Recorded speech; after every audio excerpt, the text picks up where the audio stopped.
এদিকে নিয়োগ মামলায় জামিন অয়নশীলের, ইডির মামলায় জামিন অয়নশীলের, কিন্তু জামিন পেলেও এখনই জেলমুক্ত নয়ন।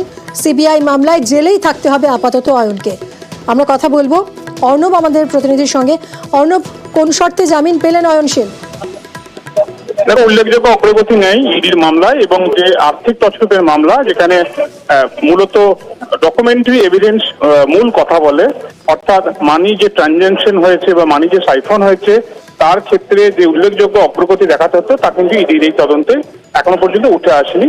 তাই শর্ত সাপেক্ষে জামিন পেল, এবং যেহেতু জেল কাস্টডিতে এখনো অয়নশীল রয়েছে, কাজেই তার কাস্টডি থেকে বেরিয়ে যাওয়ার সম্ভাবনাও কম। কিন্তু ইডির মামলা তার জামিন পাওয়ার মতো জায়গা রয়েছে, যাতে শর্ত সাপেক্ষে জামিন দেওয়া হয়েছে।